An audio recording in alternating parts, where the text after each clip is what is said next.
بسم الله الرحمن الرحيم والفجر وليال عشر والشفع والوتر والليل إذا يسر هل في ذلك قسم لذي حجر ألم تر كيف فعل ربك بعاد إرم ذات العماد التي لم يخلق مثلها في البلاد وثمود الذين جابوا الصخر بالواد وفرعون ذي الأوتاد الذين طغوا في البلاد فأكثروا فيها الفساد فصب عليهم ربك سوط عذاب إن ربك لبالمرصاد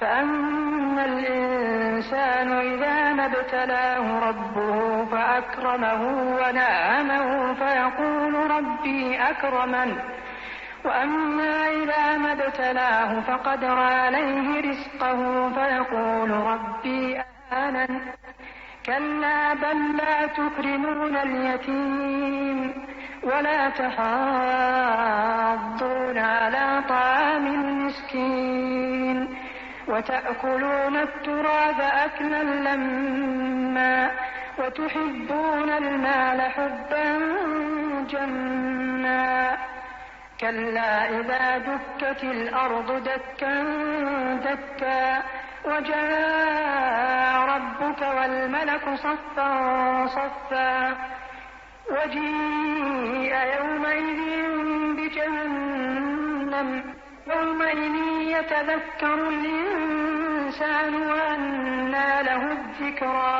يقول يا ليتني قدمت لحياتي فيومئذ لا يعذب عذابه أحد ولا يوثق وثاقه أحد يا أيتها النفس المطمئنة ارجعي إلى ربك راضية مرضية فادخلي في عبادي وادخلي جنتي.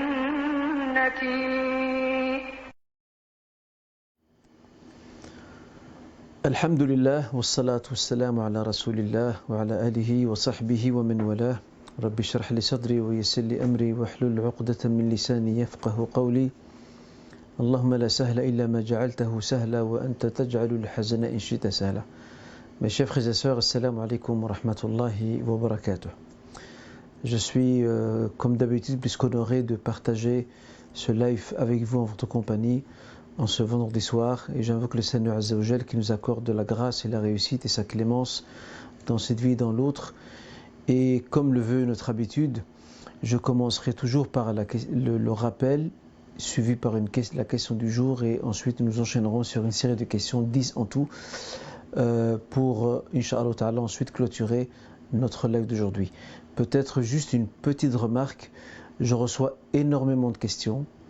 Je suis quelquefois obligé de sélectionner pour la simple raison que certaines questions sont répétitives, d'autres j'essaie de mettre, quelquefois pas toujours, un ordre, j'essaie quelque peu d'hiérarchiser certaines questions ou un ordre de priorité, mais en tous les cas certaines questions, soit je ne pourrais pas y répondre parce que j'ai déjà traité ces questions auparavant, ou alors d'autres en revanche je verrai Inch'Allah lors des prochains lives à y apporter la réponse adéquate si tout va bien. Alors pour ce qui est du rappel du jour, Inch'Allah Ta'ala, je voudrais le consacrer à cette question qui mérite de notre part que nous puissions nous y arrêter quelque peu. Cette question, mes chers frères et sœurs, touche à ce qu'on appelle en arabe ar-rahmatu wal-rifqu bil-hayawanat, la clémence et la douceur envers les animaux. S'il est un fait que l'islam nous enseigne de se montrer clément les uns envers les autres, nous en tant qu'êtres humains, fils d'Adam, quelle que soit notre raison, je voudrais maintenant abandonner le côté humain pour me déplacer sur un autre registre qui est celui des animaux, al-hayawanat. Les animaux, mes chers frères et sœurs, comme vous le savez, ce sont des créatures de Dieu. Ces animaux eux aussi, à leur manière, à leur façon, glorifient leur Seigneur Azza wa Jal. C'est vrai qu'ils sont différents de nous dans le sens où nous sommes dotés de la raison et nous sommes capables de réfléchir, alors que eux, les animaux, n'ont que leurs instincts. Ce qui ne signifie pas qu'ils ne sont pas intelligents. Les animaux, généralement, sont très intelligents. Mais ce qui guide leurs pas, leurs démarches, leurs actions, c'est souvent l'instinct. Et ça, c'est un point très important. Et dans les enseignements révélés de l'islam, le respect, ou je dirais plutôt la clémence, ou le bon traitement que l'on doit réserver aux animaux est prévu. Nous avons de nombreux faits qui nous évoquent à quel point le prophète sallallahu alayhi wa sallam a insisté sur cette notion. Je donnerai d'ailleurs quelques exemples pour illustrer mon propos. Parmi les exemples les plus connus, nous connaissons toutes et tous cette histoire qui a été à maintes reprises racontée, expliquée, exposée dans des conférences, dans des cours, dans des sermons. C'est le récit de cet homme qui était assoiffé et qui, comme le relate le prophète sallallahu alayhi wa sallam, et qui descendit dans ce fameux puits afin de s'y abreuver. Et lorsqu'il sortit de ce puits, il se retrouve nez à nez avec un chien qui était au bout de l'épuisement, au point que ce chien se met à laper le sable parce qu'il a soif. Et notre homme a eu beaucoup pitié pour ce chien, et c'est là qu'il prit la décision de redescendre dans le puits, de se servir de son chausson pour le remplir d'eau et de le ramener à ce chien afin qu'il puisse boire et qu'il puisse quelque peu étancher sa soif. Et il dit également au même moment, tout comme j'ai souffert de la soif et j'ai pu boire, je vais veiller à ce que cet animal puisse lui aussi connaître ce même privilège. Et juste pour ça, Allah Azza wa Jal lui a pardonné ses péchés. Donc c'est quand même quelque chose de grandiose. Je peux vous citer d'autres exemples qui vont également dans ce sens, dans le sens de la bienveillance et de la clémence qu'on doit avoir envers les animaux. Il y a un compagnon qui, par mégarde, a pris un œuf appartenant à un oiseau. Il l'a pris. Et cet oiseau, femelle, s'est mis à paniquer et a commencé à voler au-dessus de la tête du prophète. Le prophète a directement compris de quoi il s'agissait et de quoi il revenait. Et c'est là qu'il s'est adressé à ses compagnons présents en leur disant: qui parmi vous a effrayé cet oiseau? Rendez-lui ce qui lui appartient. Et là, le compagnon a ramené cet œuf et l'a redéposé à son endroit. Un autre exemple encore, le prophète a formellement interdit et défendu de prendre tout être habité par une âme, de le prendre pour une cible. Vous voyez? Parce que avant l'islam, et bon, ça se fait encore aujourd'hui, mais d'une autre façon, avant l'islam, qu'est-ce que faisaient les Arabes? Par exemple, ils prenaient un coq ou une poule, à titre d'exemple, quelquefois ça peut être un autre animal, et ils s'entraînaient au tir à l'arc. Et l'animal est vivant. Et le prophète, sallallahu là-dessus, a interdit. Naha ayuttakhadha shay'un dhatu ruh gharadan. Il a interdit à ce qu'une chose qui est habitée par une âme soit prise pour cible. Okay? Aujourd'hui, on le voit encore dans certains pays où les gens même parient dans des combats de coqs, par exemple, ce qui est quand même assez dramatique en soi. On ne doit même pas aller très loin, on ne doit même pas aller en Asie ou ailleurs pour ça. Il y a aussi comment on appelle ça, ce spectacle funeste très connu en Espagne par rapport à ces taureaux qu'on provoque et qu'on charge de lances pour les blesser et qu'on fait tout pour les ameuter. Ça aussi c'est délicat. Ça aussi c'est une maltraitance envers l'animal.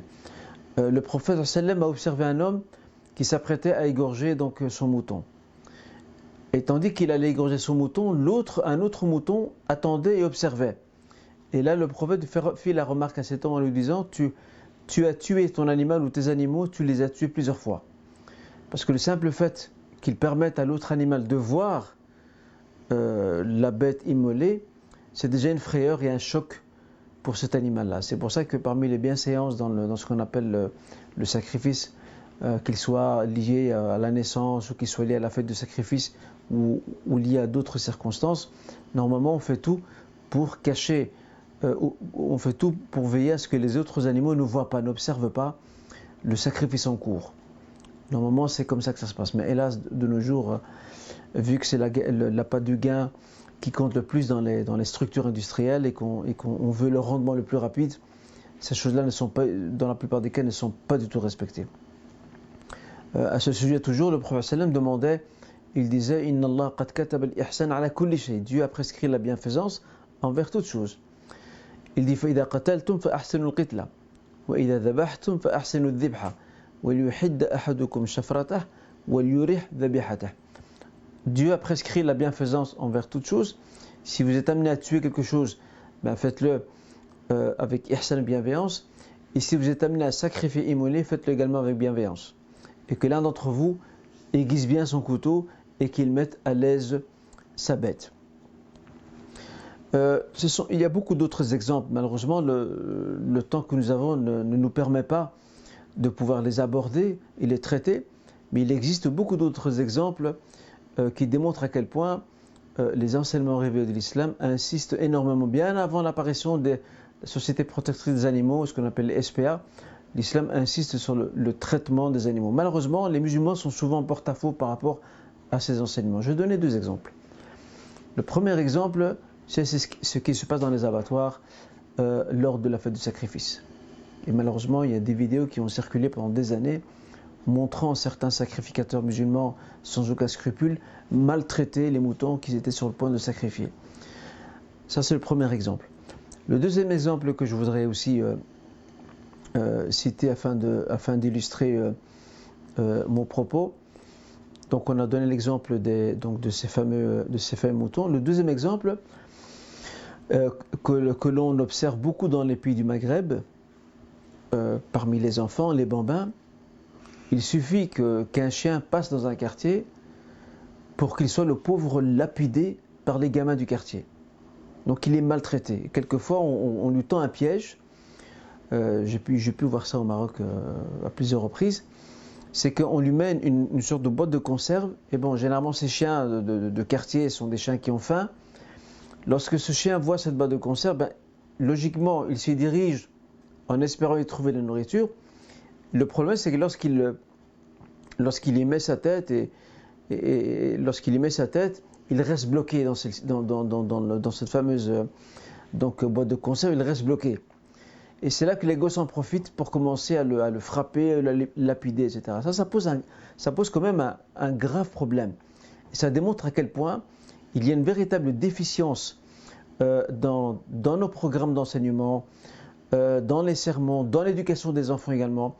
Il y a une véritable déficience quant à la nécessité d'éduquer, d'instruire nos enfants, nos jeunes, à ce qu'ils apprennent à respecter les animaux, à ne pas les maltraiter. Je donnerai un exemple. Pourquoi ne pas imaginer un parent qui accompagne son enfant et qui lui apprend comment, par exemple, donner quelques miettes de pain à un oiseau, par exemple. Tout ça, question de faire en sorte que cet enfant grandisse dans le respect de ces animaux qui sont autour de lui. Et ça, c'est ce qu'on voit au Maghreb, et la parfaite démonstration que dans les familles, on n'apprend pas aux enfants à respecter les animaux. Et encore plus quand dans le langage courant, le terme chien est souvent utilisé pour insulter quelqu'un. Donc, d'office, l'animal est quelque peu déprécié, si pas méprisé. J'ai envie de vous citer un fait divers qui s'est produit il y a plusieurs siècles de ça. C'est l'histoire d'un savant très connu. C'est un savant qui est originaire du côté de la Perse, en tout cas du côté de l'Afghanistan. Il s'appelait Zamakshari, rahimahullah. C'est un grand grammairien. Il était aussi un grand auteur dans l'exégèse du Coran. L'imam Zamakshari, lorsqu'il était petit, il avait une fâcheuse habitude. Et cette fâcheuse habitude était la suivante. Il avait pour manie d'attacher la patte de d'un oiseau de l'attacher avec un fil. Donc il attrape un oiseau, il lui attache une de ses pattes, il garde le fil puis il lâche l'oiseau. Logiquement l'oiseau veut voler. Et au moment où l'oiseau veut voler, lui il tire. Et il lui reste sa patte. Ça c'est cruel. Et il a fait ça plusieurs fois. Sa mère un jour l'a vu. Bon, semble-t-il, il n'était pas au courant de son agissement. Elle lui a ordonné d'arrêter, mais le gosse ne veut rien savoir. Et c'est là que la maman fâchée fit une invocation en disant que Dieu, qu'Allah Azza wa Jal, te fasse connaître le même sort que tu fais subir à ces pauvres oiseaux. Des années plus tard, un bon 30-40 ans plus tard, notre personnage a attrapé une gangrène à la jambe. Lors d'un voyage en hiver, il a attrapé une gangrène à la jambe et sa jambe a dû être amputée. Sa maman étant déjà décédée depuis longtemps, il s'est rappelé après coup l'invocation de sa mère. Donc il a pris conscience que l'invocation de sa mère l'avait pour finir atteint.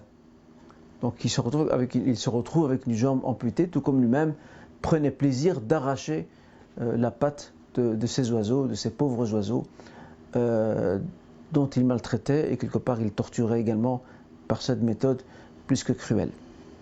Donc en résumé par rapport à ce rappel, notre rahma, nous, elle n'est pas seulement vis-à-vis des êtres humains.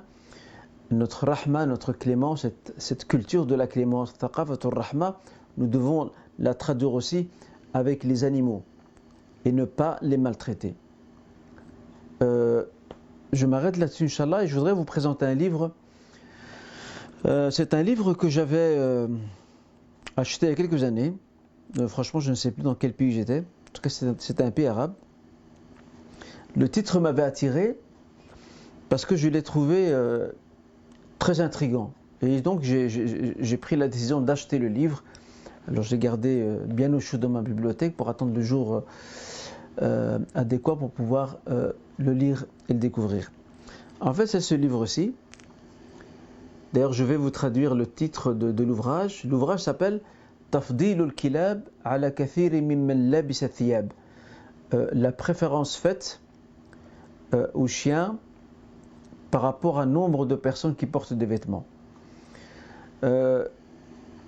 Cet ouvrage, l'auteur l'a consacré, l'auteur s'appelle Mohammed ibn Khalaf al-Mirzaban, ou plutôt Mirzaban.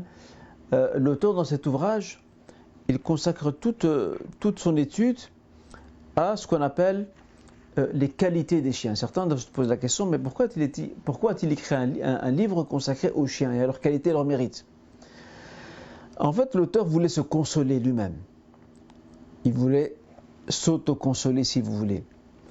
Il a tellement vécu de mauvaises expériences avec des êtres humains, trahison, infidélité, hypocrisie, etc., que pour s'auto-consoler, il a décidé d'écrire ce livre dans lequel il relate une série de récits dont le héros principal est le chien et comment le chien, à maintes reprises, s'est montré d'une fidélité sans faille envers son maître et envers sa famille. Je vais donner un seul exemple pour pas trop m'étaler. Le livre malheureusement n'a pas été traduit en français. Un seul exemple parmi les très beaux exemples cités par notre auteur. Le livre, alhamdoulilah, je l'ai lu, j'ai comme habitude de toujours noter quand je lis mes ouvrages. Ici je vous montre, comme ça vous avez une petite idée, je l'ai mis au crayon. Celui-là je l'avais lu en 2017. Je l'avais donc lu en 2017. Et ce que je voulais dire, c'est que notre auteur évoque un récit qui est celui d'un homme parti rendre visite à un de ses amis dans un village. Lorsqu'il arrive dans ce fameux village et qu'il se dirige directement auprès de la demeure de son ami, il trouve son ami assis devant sa maison. Et il avait étalé par terre un manteau de fourrure sur lequel il avait installé un chien. Le visiteur était quelque peu choqué. Un vêtement aussi cher, il met dessus son chien. Pourquoi? Et lorsqu'il l'a interrogé, il lui a dit, donc l'hôte lui a dit, ce chien a pour moi une immense valeur. Et c'est pour cette raison que je l'honore de cette manière. Et c'est là que notre personnage, donc l'hôte, raconte l'histoire qui lui est arrivée.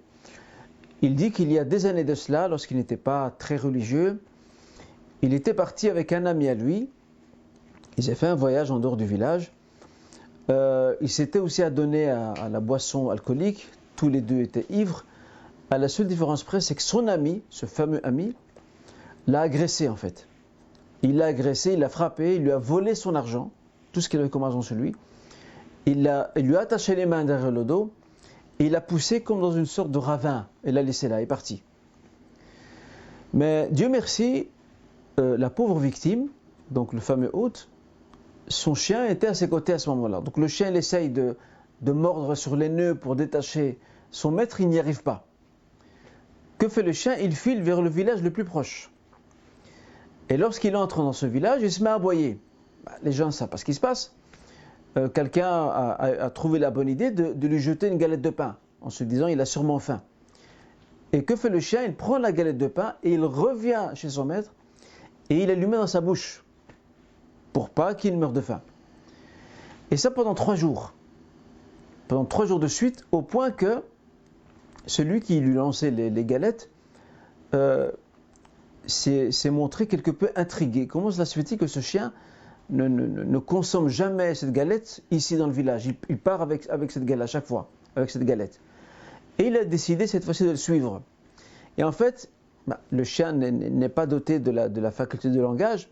En fait, c'est exactement ce que voulait le chien. Vous savez comment il est intelligent.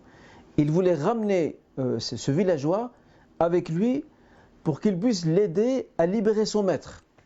Et c'est comme ça qu'ils sont partis ensemble.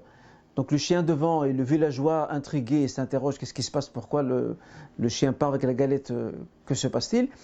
Et lorsqu'ils arrivent à l'endroit indiqué, le villageois trouve effectivement cet homme ligoté, ne savant pas comment se délier de ses nœuds. Il le détache et c'est là que ce villageois raconte au maître du chien l'histoire de son chien qui est venu 3 jours de suite donc chercher des galettes et que pour finir donc il est intrigué, il l'a suivi. Depuis ce moment-là, ce maître a voué un immense respect pour son chien. Pourquoi? Parce que son ami l'a trahi et l'a agressé. Et le chien l'a défendu et a tout fait pour pouvoir libérer son maître de son épreuve. En tout cas, c'est un très beau livre. Je vous ai raconté un exemple, il y en a d'autres. Hein. Il y a d'autres très belles histoires. Bon, bien sûr, on sait très bien que nous concernant, on ne peut avoir de chiens que s'il s'agit de chiens de garde, de chiens qui gardent un lieu, ou encore pour ce qui est de la chasse, ou pour accompagner un troupeau, comment dirais-je, pour les bergers. Un chien ne peut pas entrer dans le domicile, mais le plus important à retenir pour nous, c'est subhanallah, c'est la fidélité de cet animal. Et ça renvoie de nouveau à la question que je disais là tout à l'heure, celle de la rahma envers les animaux. Quelquefois, subhanallah, certains animaux ont plus de rahma envers les êtres humains que l'inverse, ce qui est en soi assez dramatique.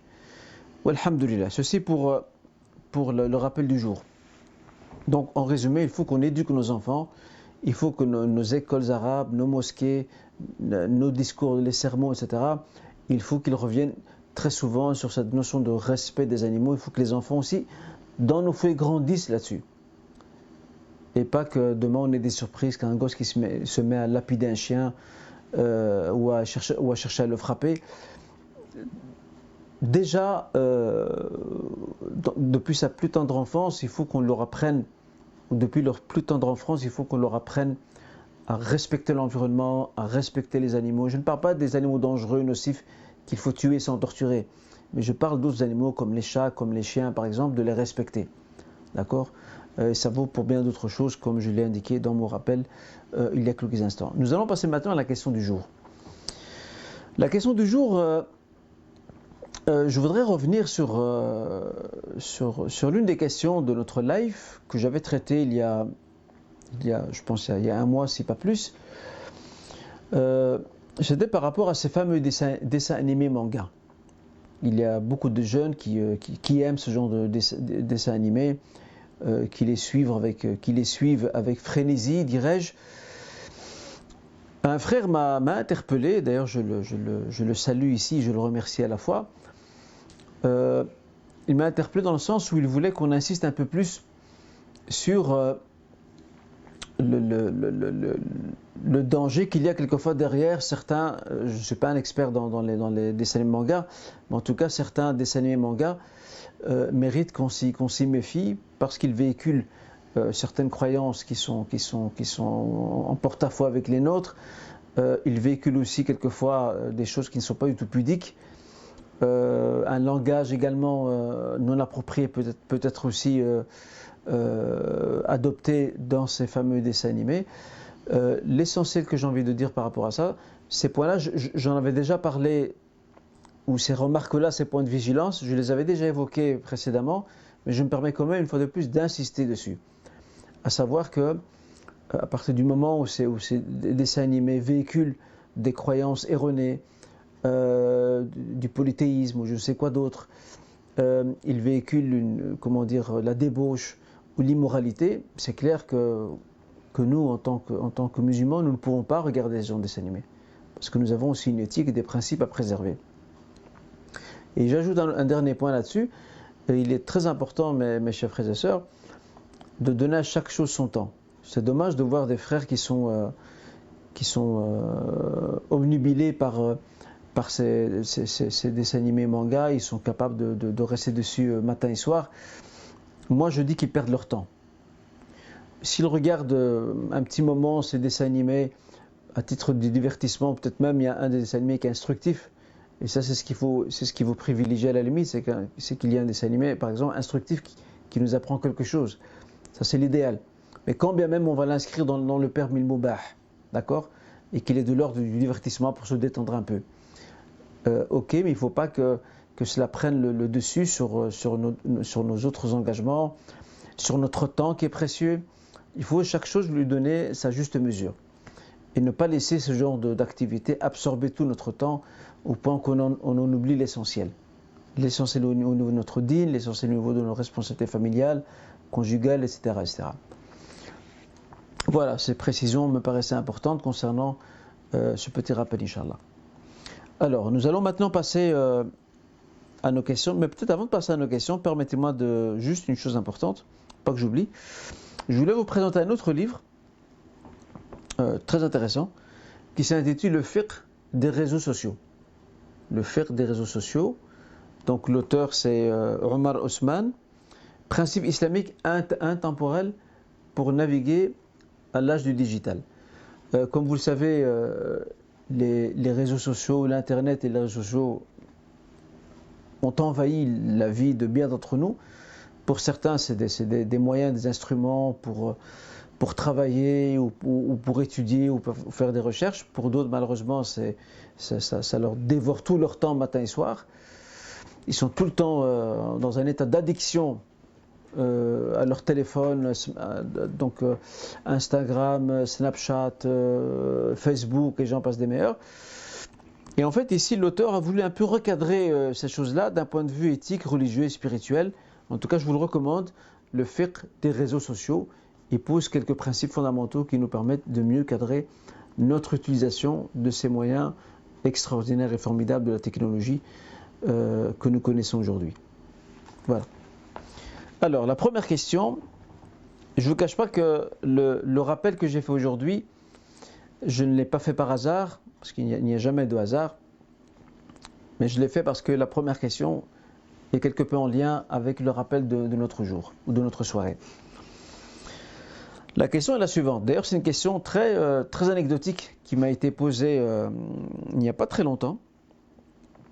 Un frère demande, il dit, peut-on invoquer, écoutez bien la question, elle est assez particulière, peut-on invoquer en faveur de la guérison d'un animal? Dans le sens où ce frère, il a un chat qui est très malade, et machallah, le frère, il est assez remarquable là-dessus. En tout cas, qu'Allah le récompense. Il prend beaucoup soin de son chat, énormément. Son chat a déjà eu des problèmes de santé il y a quelques années, il l'a pris chez le vétérinaire.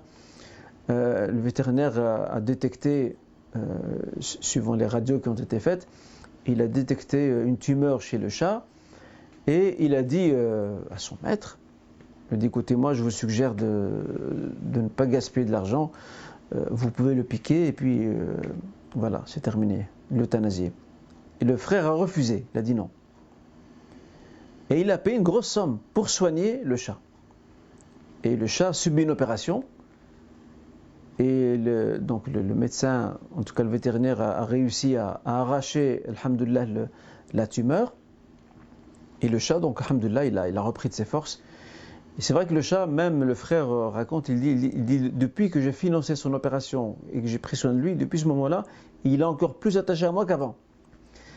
Parce que le chat est reconnaissant. C'est un animal reconnaissant. L'animal, quand vous lui faites du bien, pourtant c'est pas un être humain, il n'a pas de comment dirais-je, il n'a pas la raison que nous avons. Mais il a cette intelligence et surtout, il a un sentiment, une atifa. Un animal, ce n'est pas un être sans sentiment. On le résume souvent à ses instincts. Un animal a aussi des sentiments. D'ailleurs, la preuve, l'animal humain se montre rahim, clément envers d'autres animaux, envers les siens et même quelquefois d'autres qui n'appartiennent pas à sa race.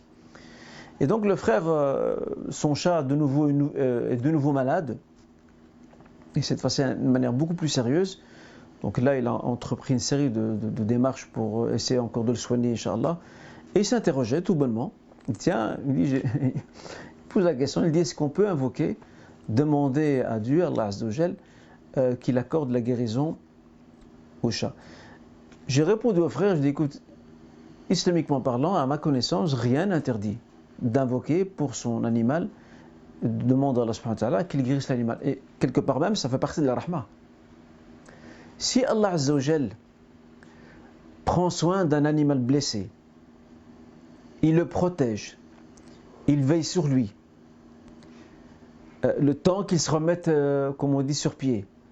Alors que dire d'un animal domestique comme ceux que nous avons et pour lequel on ferait, pourquoi pas, des doigts pour demander à Allah qu'il puisse le guérir. On a toujours cette idée de se dire, non, les invocations c'est pour les êtres humains. Non, en tout cas pour ce qui est de la guérison, c'est pour, on peut aussi solliciter des invocations auprès de notre Seigneur pour qu'il accorde la guérison à l'un de nos animaux domestiques, que ce soit un chat ou même un chien de garde comme je disais, ou encore un hamster ou je sais quoi d'autre. Il y a à ce niveau-là, islamiquement, il n'y a rien, à ma connaissance, il n'y a rien qui interdit de le faire. Et c'est même, quelque part, une des portes de la clémence, de la rahma, qu'on manifeste à l'égard de cet animal en invoquant le Seigneur pour qu'il puisse le guérir. Je donne une question tout à fait annexe, mais ça, je pense que vous connaissez la réponse, mais c'est toujours bien de le dire. Bien sûr, si l'animal meurt, on ne dit pas rahimahullah, ça c'est logique. Parce que l'animal ne connaît pas de jugement. À part s'il y a eu injustice entre deux animaux, Allah Azza wa Jal les ressuscite dans notre vie et fait en sorte que réparation soit faite. Sinon, les animaux restent poussière et ne sont pas ressuscités. Regardez, subhanallah, la justice à son point culminant. La deuxième question, souvent il s'avère difficile d'effectuer ces ablutions sur les lieux de travail. Est-il vrai que des facilités ont été accordées à ce niveau, permettant de se contenter dans ces ablutions, de laver le visage, les mains jusqu'au coude, ainsi que la tête et les pieds? Sincèrement, je n'ai pas compris la question, sachant que le frère ou la sœur qui cite ces éléments-là, ça fait partie même des ablutions. Tout ce qui a été cité fait partie des ablutions. Donc, où est la facilitation donc posée ou demandée? Maintenant, ce qu'il y a, c'est que le fait d'essuyer sur ses chaussettes, surtout que ce soit période d'hiver ou non, c'est aussi une façon de remédier au problème d'ablution dans un lieu de travail.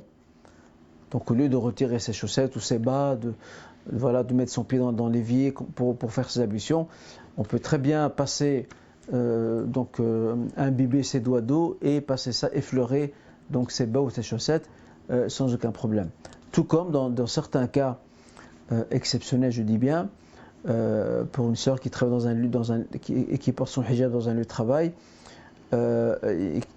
et qui a peur justement que quelqu'un, peut-être un étranger, un homme, ne voit ses cheveux, elle peut aussi, si la situation exceptionnelle se présente, sinon la réponse est non, ce n'est pas à faire, à savoir qu'elle passe sur son hijab, mais ça c'est vraiment des cas extrêmes. Voilà ce qu'on peut dire par rapport à cette question. Sinon les ablutions en tant que telles restent comme ils ont été institués et selon l'ordre indiqué. Mais là, je n'ai pas très bien compris la question du frère ou de la sœur. Ok. Peut-on se rendre à la Umrah si on a un crédit? Alors, d'abord, il y a la première chose, et là je parle du crédit dans l'absolu, je ne parle pas de certains cas exceptionnels étudiés par un savant ou un homme de science qui connaît la situation et qui voit que la personne est dans un cas vraiment d'extrême urgence. Moi, je parle de manière globale. Le crédit en tant que tel n'est pas reconnu par l'islam, à savoir l'usure, pour être plus précis dans nos termes. S'il y a repentir, s'il y a regret sincère par rapport au geste, quand bien même le remboursement de ce crédit est en cours, on peut faire l'umrah. Maintenant, il y a une autre question subsidiaire à la nôtre, et qui est de se demander, est-il possible, au lieu d'aller faire la umrah, d'essayer de précipiter ou de hâter le remboursement de la dette, par exemple, de ce crédit. Alors si la somme que nous avons pour l'umrah peut nous aider à aller plus vite dans le processus de remboursement, ça aura certainement la priorité par rapport à la umrah. Mais dans l'absolu, l'un n'empêche pas l'autre, s'il y a repentir bien sûr. Je prends la quatrième question, après ça on va marquer une petite pause, Inch'Allah. Il y a des jours comme aujourd'hui où je travaille. Puis-je réunir ma prière de Asr avec celle du vendredi, ou bien doit-elle être faite en son heure? Alors, pour ce qui est de réunir la prière de Jumu'ah avec celle de l'Asr, il faut savoir déjà que ces deux prières n'ont pas le même statut. Ça, c'est la première chose. La deuxième chose, c'est que la prière de l'Asr, elle a encore son délai. Et l'idéal, c'est de la faire dans le délai imparti. D'accord? Dans le délai imparti, qui s'étale jusqu'avant le Maghrib. Ça c'est l'idéal, Inch'Allah Ta'ala. Je vais m'arrêter ici, Inch'Allah Ta'ala, et dans quelques minutes nous reviendrons pour la suite de notre séance. Barakallahu fikum. Assalamu alaikum wa rahmatullah. Bismillahirrahmanirrahim. حميم والكتاب المبين إنا أنزلناه في ليلة مباركة إنا كنا منذرين فيها يفرق كل أمر حكيم أمرا من عندنا إنا كنا مرسلين رحمة من ربك إنه هو السميع العليم رب السماوات والأرض وما بينهما إن كنتم موقنين لا إله إلا هو يحيي ويميت ربكم ورب آبائكم الأولين بل هم في شك يلعبون فارتقب يوم تأتي السماء بدخان مبين يغشى الناس هذا عذاب أليم ربنا اكشف عنا العذاب إنا مؤمنون أنى لهم الذكرى وقد جاءهم رسول مبين ثم تولوا عنه وقالوا معلم مجنون إنا كاشف العذاب قليلا إنكم آئدون يوم نبطش البطشة الكبرى إنا منتقمون ولقد فتنا قبلهم قوم فرعون وجاءهم رسول كريم أن أدوا إلي عباد الله إني لكم رسول أمين وأن لا تعلوا على الله إني آتيكم بسلطان مبين وإني عذت بربي وربكم أن ترجمون وإن لم تؤمنوا لي فاعتزلون فدعا ربه أن هؤلاء قوم مجرمون فأسر بعبادي ليلا إنكم متبعون واترك البحر رهوا إنهم جند مغرقون كم تركوا من جنات وعيون وزروع ومقام كريم ونعمة كانوا فيها فاكهين كذلك وأورثنا قوما آخرين فما بكت عليهم السماء والأرض وما كانوا منظرين ولقد نجينا بني إسرائيل من العذاب المهين من فرعون إنه كان عاليا من المسرفين ولقد اخترناهم على علم على العالمين وآتيناهم من الآيات ما فيه بلاء مبين إن هؤلاء ليقولون إن هي إلا موتتنا الأولى وما نحن بمنشرين فأتوا بآبائنا إن كنتم صادقين أهم خير أم قوم تبع والذين من قبلهم أهلكناهم إنهم كانوا مجرمين وما خلقنا السماوات والأرض وما بينهما لاعبين ما خلقناهما إلا بالحق ولكن أكثرهم لا يعلمون إن يوم الفصل ميقاتهم أجمعين يوم لا يغني مولى عن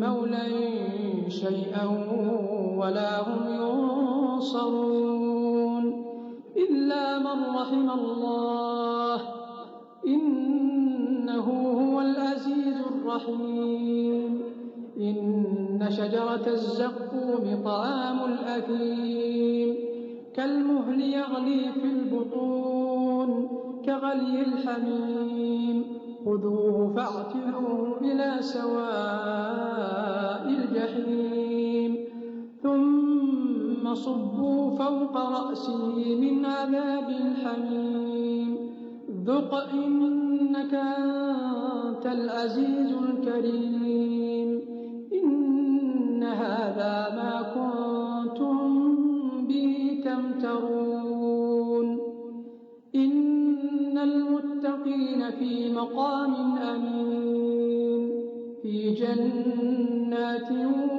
وعيون يلبسون من سندس واستبرق متقابلين كذلك وزوجناهم بحور عين يدعون فيها بكل فاكهة آمنين لا يذوقون فيها الموت إلا الموتة الأولى ووقاهم عذاب الجحيم فضلا من ربك ذلك هو الفوز العظيم فإنما يسرناه بلسانك لعلهم يتذكرون فارتقب إنهم مرتقبون.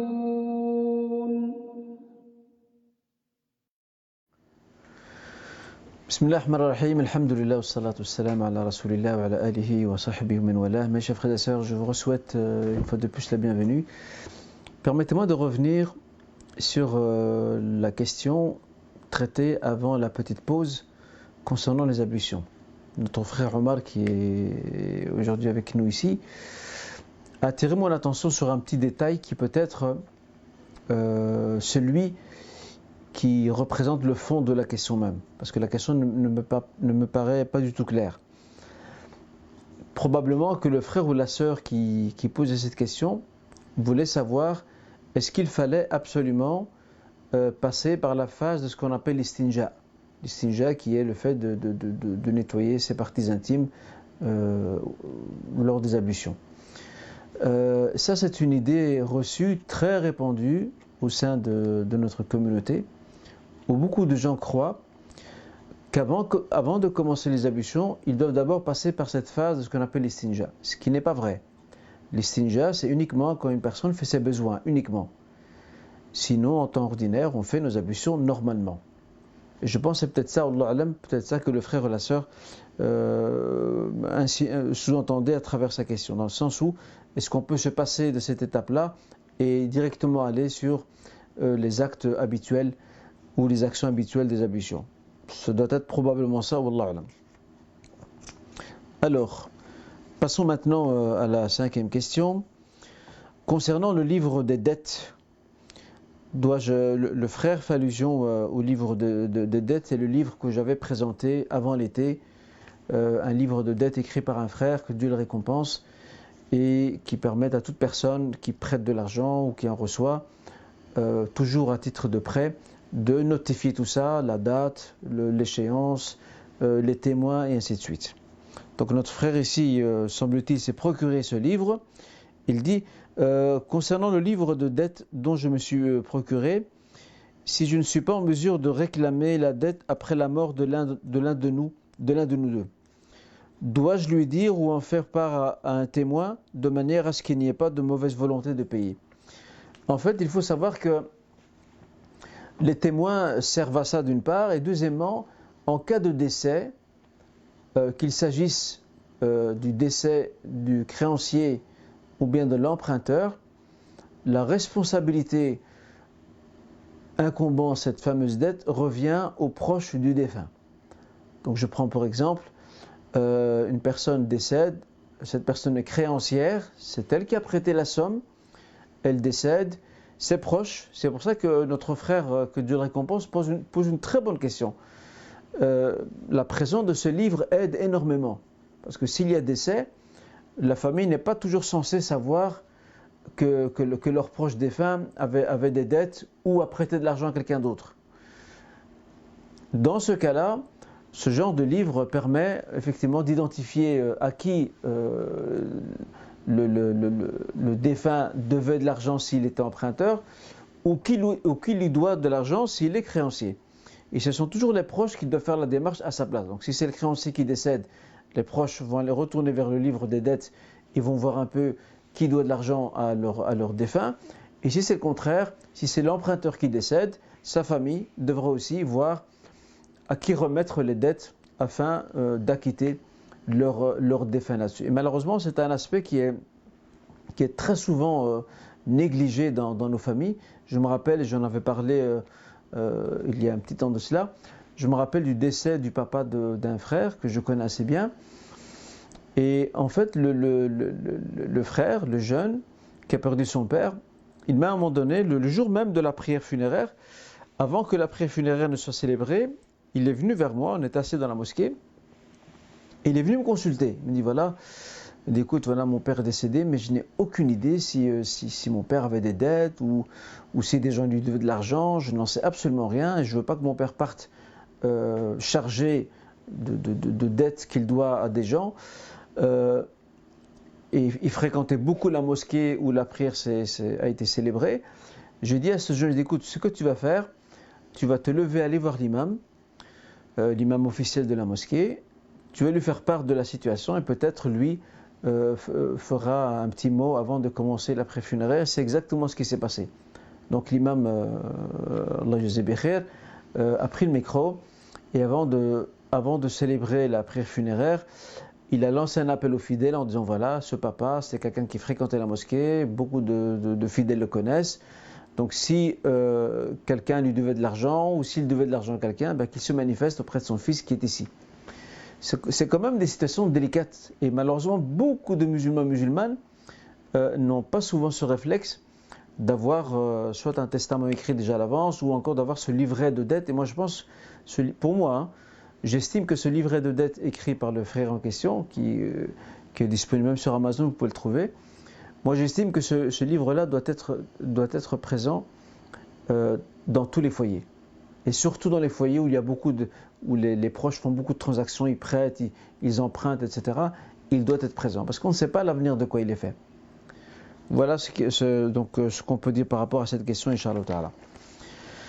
Dans une mosquée où il y a une pièce séparée pour les femmes et les hommes, la meilleure prière pour les femmes est-elle au premier rang ou au dernier?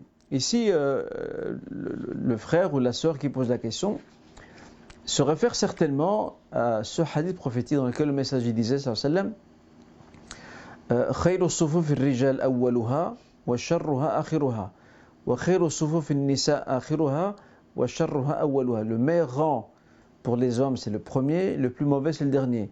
Le meilleur rang pour les femmes c'est le dernier, le plus mauvais c'est le premier. Ça c'était à l'époque du prophète sallallahu alayhi wa sallam. Et la sœur elle fait bien de poser la question, elle dit dans le cas où aujourd'hui les femmes prient dans des salles séparées des hommes. Le hadith ici n'est pas d'application.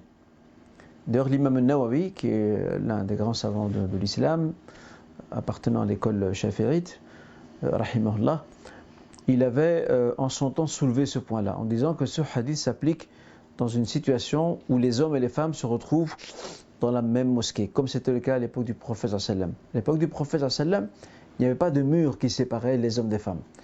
Les hommes étaient devant et les femmes étaient juste derrière. Et c'était une question, lorsque le prophète a évoqué la préférence de rang, c'est une question purement de respect et d'éthique, pas plus que ça. Mais si s'il y a des locaux, ou si les femmes se trouvent dans des locaux séparés des hommes, donc elles ne sont pas présentes dans le même lieu que les hommes, à ce moment-là, effectivement, le premier rang sera beaucoup plus préférable pour les femmes que le dernier, parce que là, la règle ne s'applique plus, Inch'Allah Ta'ala. Doit-on s'acquitter de la zakat sur les bijoux en or? Y a-t-il une divergence à ce sujet? Oui, il y a une divergence entre les savants. Il y a deux avis majeurs dans cette question. Il y a l'avis de l'imam Abu Hanifa, de Shafi'i, d'une opinion notoire que l'on l'attribue à l'imam Ahmad. Parmi les contemporains, Cheikh Ibn Uthaymin également est de cet avis-là. Oui, il y a un avis qui rend l'acquittement de la zakat des bijoux obligatoire. On parle ici le débat qui va opposer les juristes musulmans sur cette question. J'en parle dans mon livre sur la zakat qui, Inch'Allah, sortira bientôt. Je le dis souvent, mais il sortira très bientôt, Inch'Allah. Le débat qui a opposé les savants sur cette question, ce n'est pas par rapport à des bijoux qui sont, si vous voulez, qui sont utilisés dans une activité commerciale. Là-dessus, il n'y a aucun doute, la zakat leur incombe s'ils répondent aux conditions. Le débat qui a opposé les savants, c'est pour ça que c'est important d'identifier la question. Le débat qui a opposé les savants concernait l'or ou l'argent, donc la matière, utilisée, d'accord, sous forme de bijoux au quotidien par la femme.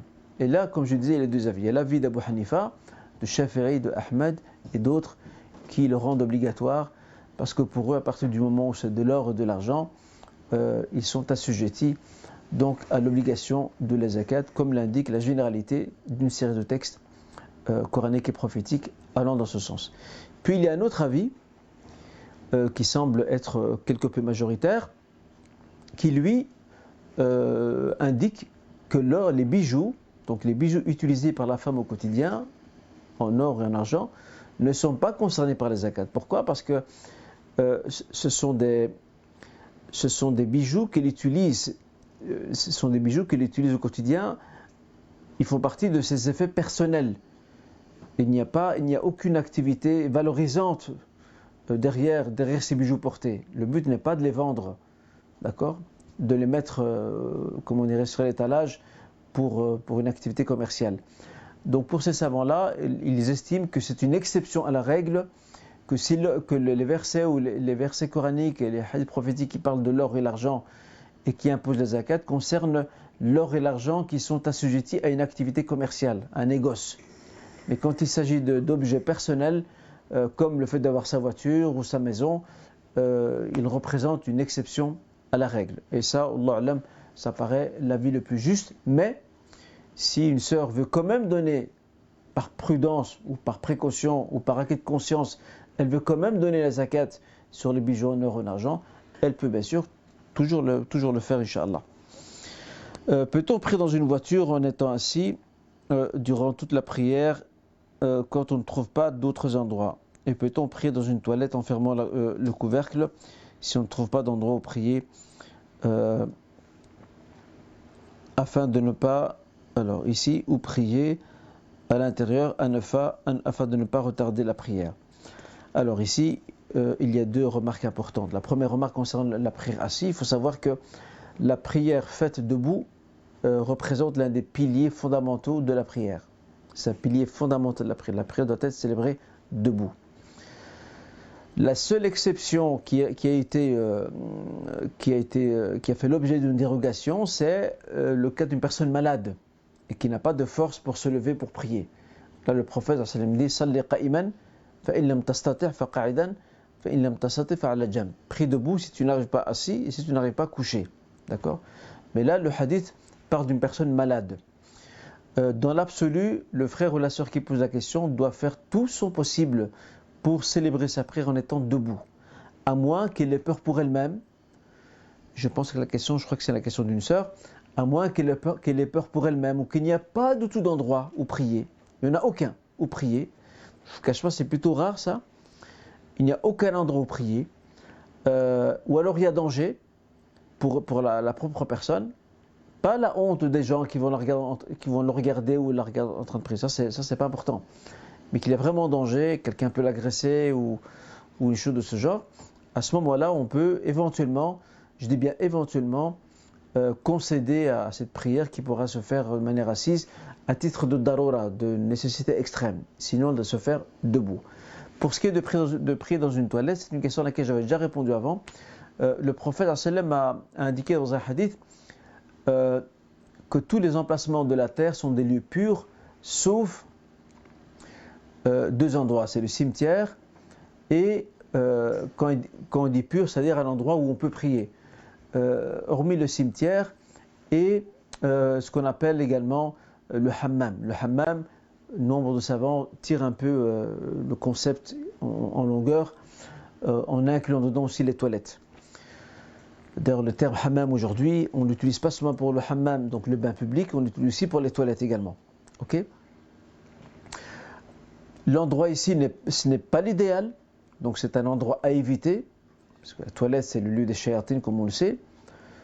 Quand bien même il est propre, c'est à éviter absolument, donc la personne doit tout faire ce qui est en son ressort pour chercher un autre endroit, un petit local dans lequel elle s'enferme, un petit couloir quelque part, bref n'importe où, pour pouvoir célébrer sa prière sans passer par là. À moins que vraiment il n'y a aucun endroit et qu'elle est sûre de ça, qu'elle a fait toutes ses recherches possibles et qu'il arrive à la conclusion qu'il n'y a rien, là on est de nouveau dans la darura. Ça vaut pour le hammam, le bain public où il est fortement déconseillé de prier, et ça vaut aussi pour les toilettes pour le même principe. Allahu a'lam. Ça j'ai répondu à cette question. Avec les épreuves de la vie et l'âge qui avance, une sœur dit « Je suis prise de peur, d'angoisse due à l'insécurité des êtres humains. Comment raffermir mon cœur et me soigner spirituellement ?» C'est une question plus qu'intéressante posée par notre sœur. Et certainement, dans sa question, beaucoup de nos frères et sœurs doivent se retrouver, et ça je le dis avec certitude. Vous savez, nous vivons dans une société où l'être humain, malgré le confort matériel relatif, je dis bien relatif, parce que malheureusement même dans nos sociétés, il y a des gens pauvres, même très pauvres, c'est pas propre au pays du Sud, la pauvreté est aussi présente dans nos grandes capitales.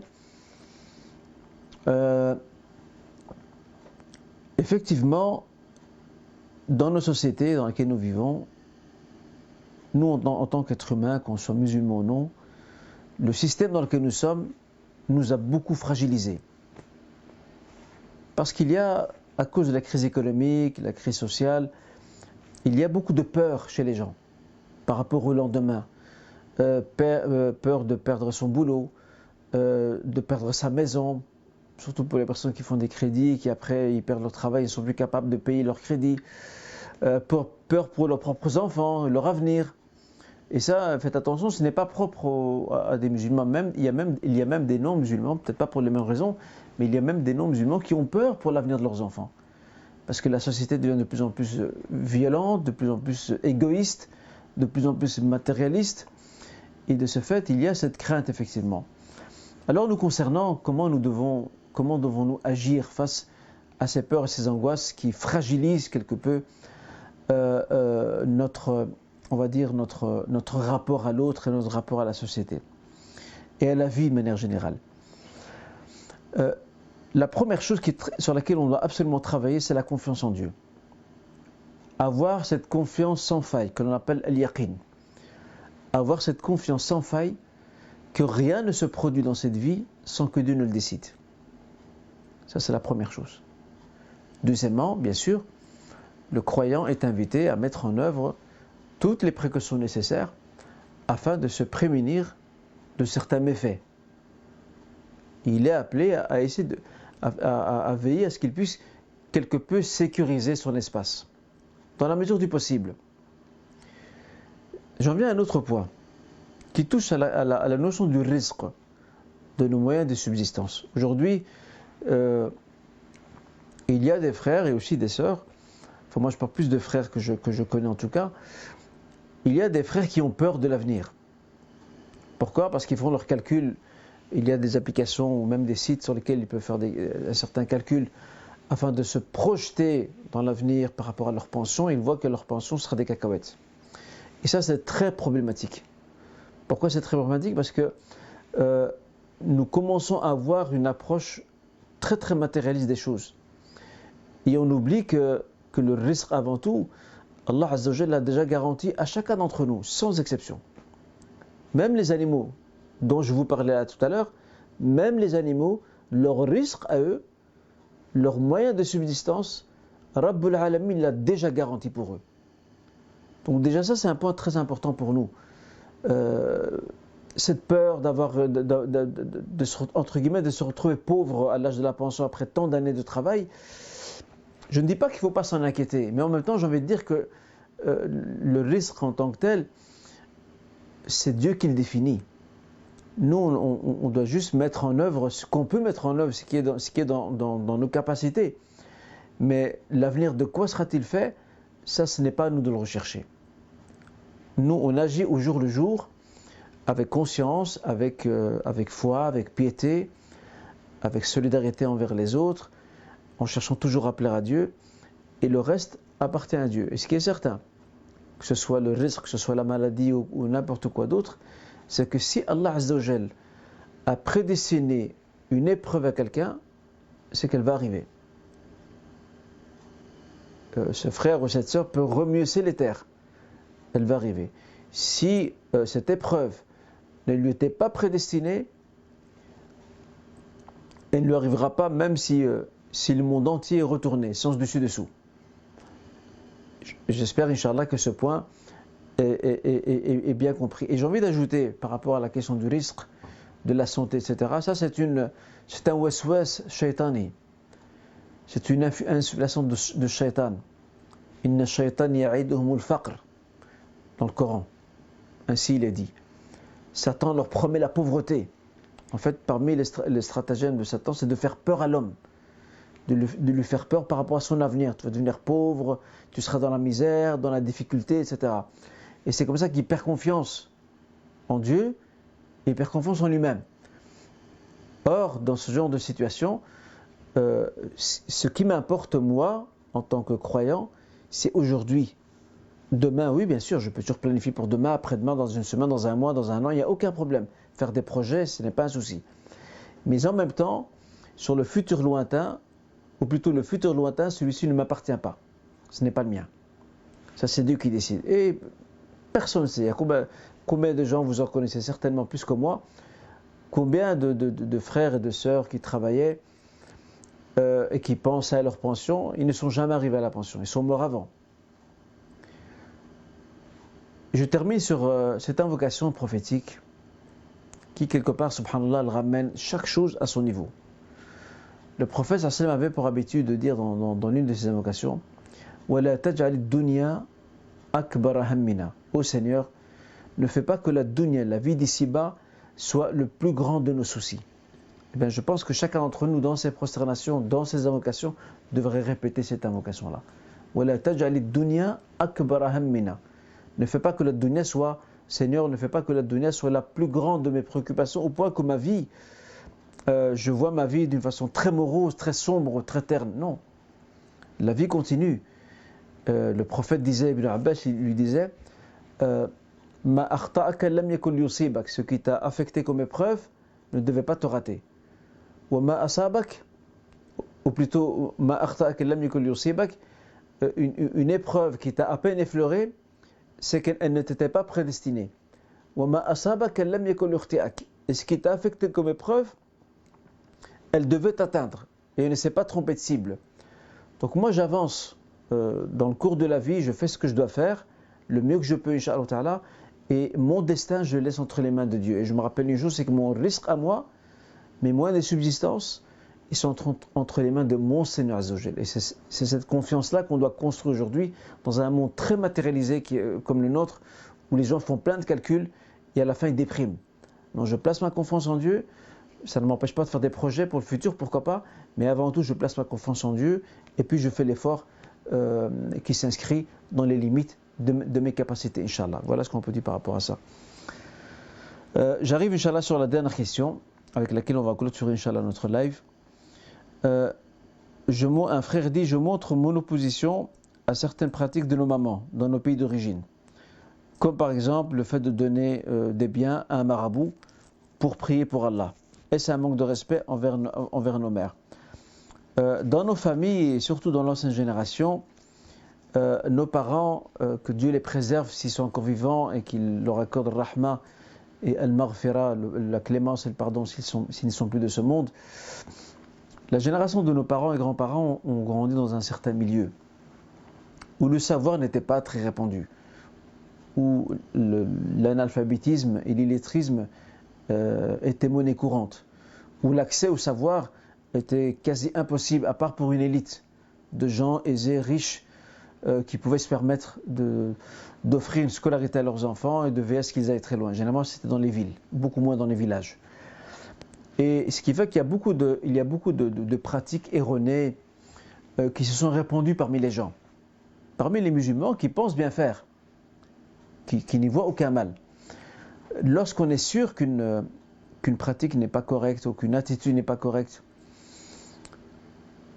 même s'il s'agit de notre parent, on se doit de lui prêter conseil, de la meilleure des façons bien sûr, en usant d'arguments convaincants pour que ce parent cesse ce qu'il fait. Ça, il n'y a aucun problème là-dessus. Parce que beaucoup de nos parents, ils ne voient pas de mal en fait. Ce sont des schémas sociaux à répétition.